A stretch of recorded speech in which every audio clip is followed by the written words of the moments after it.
Numbers chapter 22. Israel moved from there to the hills of Moab, where they camped across the Jordan River from the town of Jericho. When King Balak of Moab and his people heard how many Israelites there were and what they had done to the Amorites, he and the Moabites were terrified and panicked.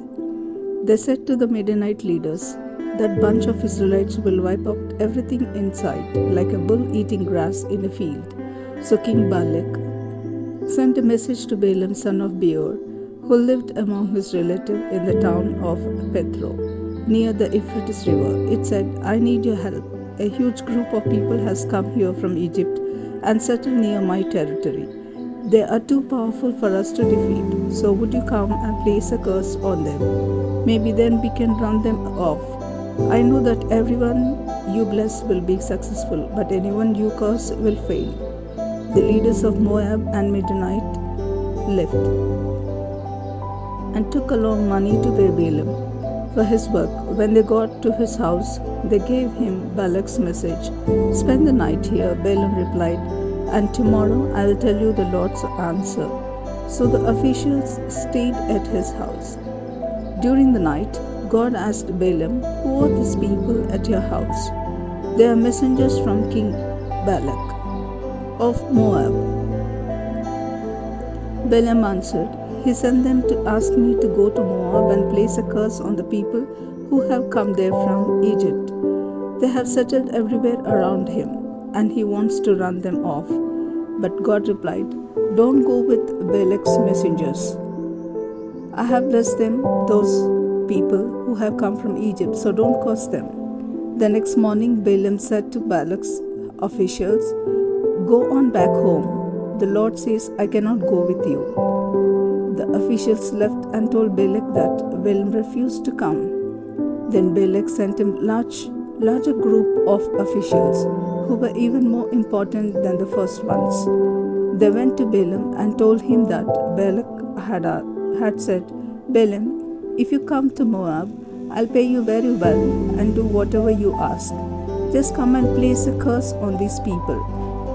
Balaam answered, "Even if Balak offered me a palace full of silver or gold, I wouldn't do anything to disobey the Lord, my God. You are welcome to spend the night here, just as the others did. I will find out if the Lord has something else to you about this." That night God said, "Balaam, I'll let you go to Moab with Balak's messengers, but do only what I say." So Balaam got up the next morning and saddled his donkey, then left with the Moabite officials. Balaam was riding his donkey to Moab, and 2 of his servants were with him. But God was angry that Balaam had gone. So one of the Lord's angels stood in the road to stop him. When Balaam's donkey saw the angel standing there with a sword, it walked off the road and into an open field. Balaam had to beat the donkey to get it back on the road. Then the angel stood between the 2 vineyards in a narrow path with a stone wall on each side. When the donkey saw the angel, it walked so close to one of the walls that Balaam's foot scraped against the wall. Balaam beat the donkey again. The angel moved once more and stood in a spot so narrow that there was no room for the donkey to go around. So it just lay down. Balaam lost his temper, then picked up a stick and smacked the donkey. When that happened, the Lord told the donkey to speak, and it asked Balaam, "What have I done to you that made you beat me 3 times? You made me look stupid." Balaam answered, "If I had a sword, I would kill you here and now. But you are my owner," replied the donkey, "and you have ridden me many times. Have I ever done anything like this before?" "No," Balaam admitted. Just then the Lord let Balaam see the angel standing in the road, holding a sword, and Balaam bowed down. The angel said, "You had no right to treat your donkey like that. I was the one who blocked your way, because I don't think you should go to Moab. If your donkey had not seen me and stopped those 3 times, I would have killed you and let the donkey live. Balaam replied, I was wrong. I didn't know you were trying to stop me. If you don't think I should go, I'll return home right now. It's all right for you to go. The Lord's angel answered, but you must say only what I tell you. So Balaam went on with Balak's officials. When Balak heard that Balaam was coming, he went to meet him at the town of Ir, which is on the northern border of Moab. Balak asked, why didn't you come when I invited you the first time? Did you think I was going to pay you? I'm here now, Balaam answered, but I will say only what God tells me to say. They left and went to the town of Kiriath Huzoth. When Balak sacrificed cattle and sheep and gave some of the meat to Balaam and the officials who were with him, the next morning Balak took Balaam to the town of Bamoth Baal. From there, Balaam could see some of the Israelites. Numbers chapter 23. Balaam said to Balak, build 7 altars here. Then bring 7 bulls and 7 rams. After Balak had done this, they sacrificed a bull and a ram on each altar. Then Balaam said, wait here beside your offerings, and I'll go somewhere to be alone. Maybe the Lord will appear to me. If he does, I will tell you everything he says. And he left. When God appeared to him, Balaam said, I have built 7 altars and have sacrificed a bull and a ram on each one. The Lord gave Balaam a message, then sent him back to tell Balak. When Balaam returned, he found Balak and his officials standing beside the offerings. Balaam said, King Balak of Moab brought me from the hills of Syria to curse Israel and announce its doom. But I can't go against God. He did not curse or condemn Israel. From the mountain peaks, I look down and see Israel, the obedient people of God. They're living alone in peace, and though there are many, they don't bother the other nations. I hope to obey God for as long as I live, and to obey in such peace. Balak said, what are you doing? I asked you to come and place a curse on my enemies, but you have blessed them instead. Balaam answered, I can say only what the Lord tells me. Balak said to Balaam, let's go somewhere else. Maybe if you see a smaller part of the Israelites, you will be able to curse them for me. So he took Balaam to a field on top of Mount Pisgah, where lookouts were stationed. Then he built 7 altars there and sacrificed a bull and a ram on each one. Wait here beside your offerings. Balaam said, the Lord will appear to me over there. The Lord appeared to Balaam and gave him another message. Then he told him to go and tell Balak. Balaam went back and saw him and his officials standing beside the offerings. Balak asked, what did the Lord say? Balaam answered, pay close attention to my words. God is no mere human.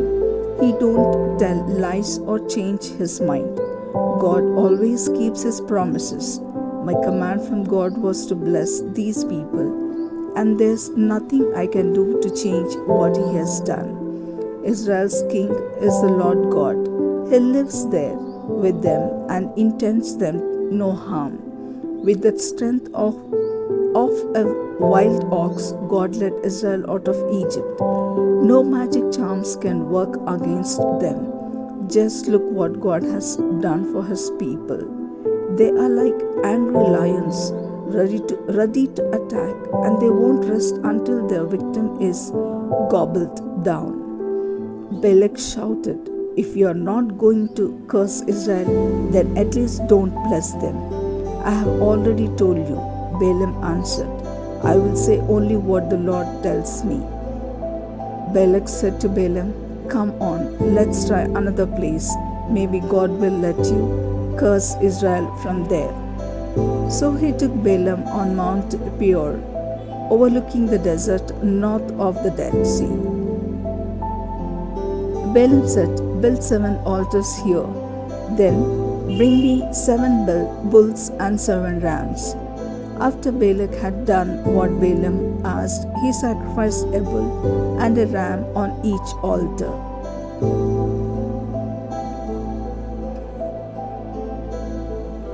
Numbers chapter 24. Balaam was sure that the Lord would tell him to bless Israel again, so he did not use any magic to find out what the Lord wanted him to do. And he had the first 2 times. Instead, he looked out towards the desert and saw the tribes of Israel camped below. Just then, God's Spirit took control of him, and Balaam said, "I am the son of Beor, and my words are true. So listen to my message. It comes from the Lord, and the God all-powerful." I bowed down to him and saw a vision of Israel. "People of Israel, your camp is lovely.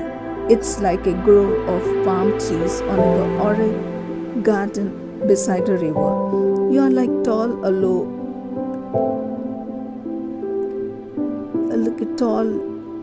aloe trees that the Lord has planted, or like cedars growing near water.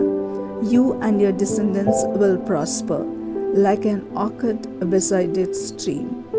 Your king will rule with power and be a greater king than Agag and Amalekite. With the strength of a wild ox, God led you out of Egypt.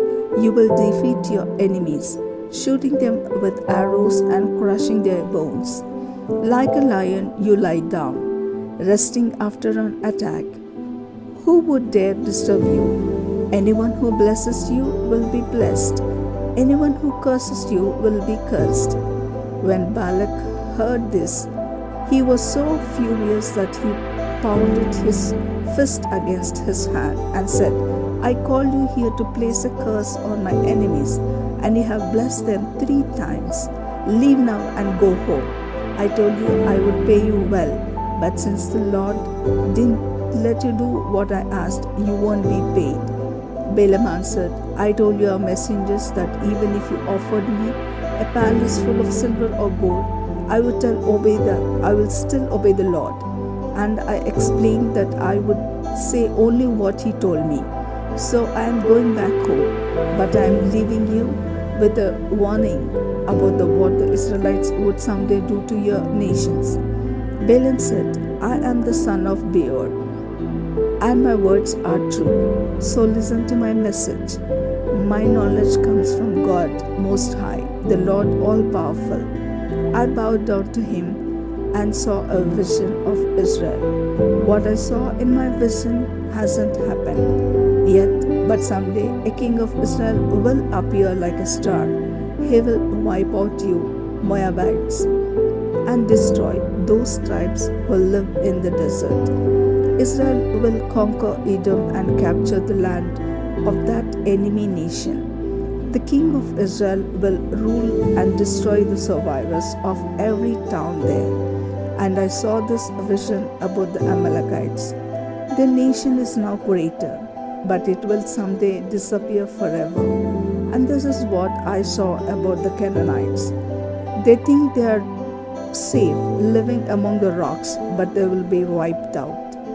When Assyria conquers them, no one can survive if God plans destruction.